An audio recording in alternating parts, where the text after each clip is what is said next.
Selamat pagi anak-anak, salam sejahtera untuk kita semuanya. Bagaimana kabarnya hari ini? Mudah-mudahan kita semua dalam lindungan Tuhan Yang Maha Esa. Sebelum memulai pelajaran hari ini, alangkah baiknya kita berdoa menurut agama dan kepercayaan kita masing-masing. Silahkan salah satu untuk memimpin doanya. Nabila untuk doanya. Sebelum memulai pelajaran kali ini, marilah kita doa pada keyakinan masing-masing. Berdoa mulai, berdoa selesai. Untuk menumbuhkan cinta kita terhadap tanah air, alangkah baiknya kita menyanyikan lagu Indonesia Raya. Silahkan salah satu di antara kalian untuk memimpin lagu ini ya. Hiduplah Indonesia Raya. Baik, terima kasih. Pada pertemuan kali ini, adakah yang belum join? Seperti sudah hadir semua ya. Walaupun pelajaran kita ini masih daring, kita harus tetap semangat ya. Pada pertemuan minggu lalu, kita sudah membahas dan pemrograman. Apakah ada yang masih ingat? Saya, Pak. Apa itu? Langkah-langkah intrusi pada komputer. Contohnya ada input, press, dan output, Pak. Ya, terima kasih. Oke, ini Bapak menampilkan dua buah gambar. Silahkan kalian lihat gambar apa yang ada di layar HP kalian. Silahkan perhatikan. Apa itu? Itu yang sebelah kanan itu gambar komputer yang kayak di kantor sekolah itu, Pak. Oh ya, bagus. Terus yang sebelah kiri? Yang sebelah kiri adalah gambar komputer generasi pertama. Jadi nanti Bapak akan menampilkan materinya. Pertemuan kita kali ini kita akan belajar tentang perkembangan komputer dan perkembangan teknologi informasi.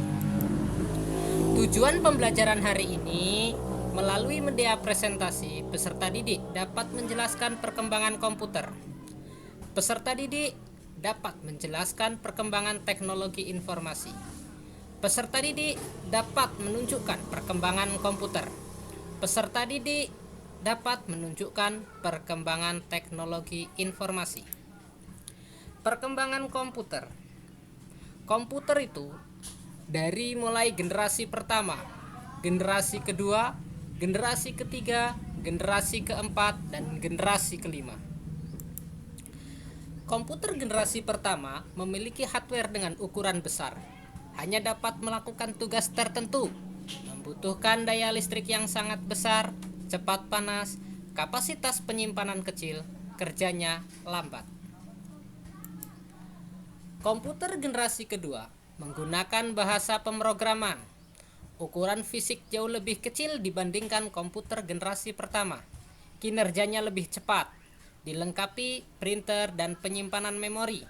Menggunakan transistor sehingga daya listrik lebih kecil daripada komputer generasi pertama. Komputer generasi ketiga harganya lebih murah, menggunakan IC sehingga listrik hemat daripada komputer generasi kedua.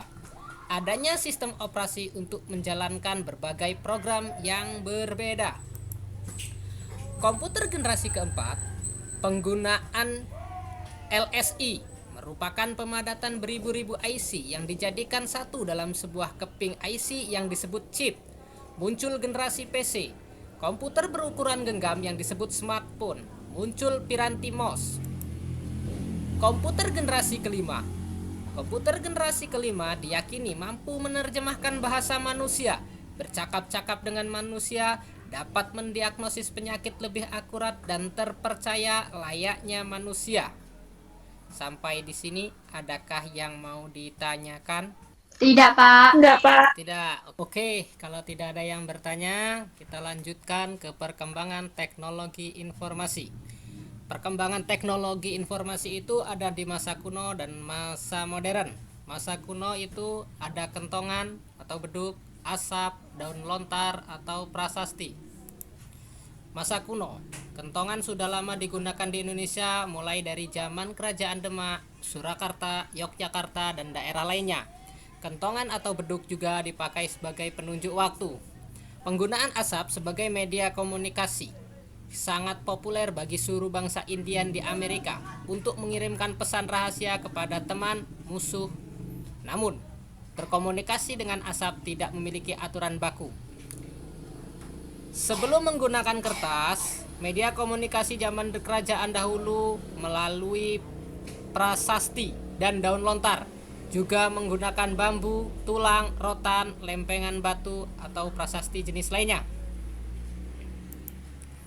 Sejarah perkembangan teknologi informasi masa modern.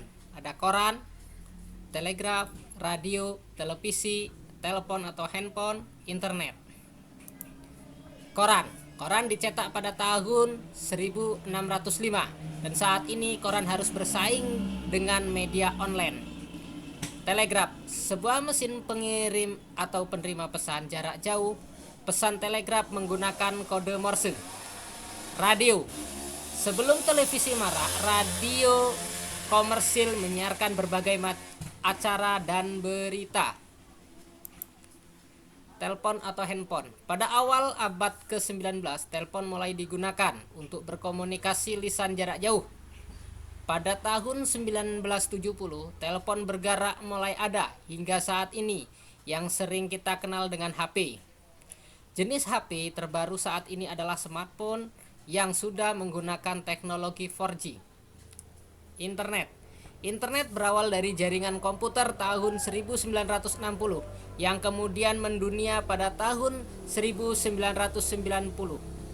Di internet kita bisa mengakses banyak informasi baik dari dalam negeri atau luar negeri. Sampai di sini adakah yang mau ditanyakan? Tidak, Pak. Tidak? Oke. Kita lanjut ke Al ya. Hanya silahkan nanti kalian diskusi kelompok. Hasil diskusi tersebut kirimkan ke Bapak.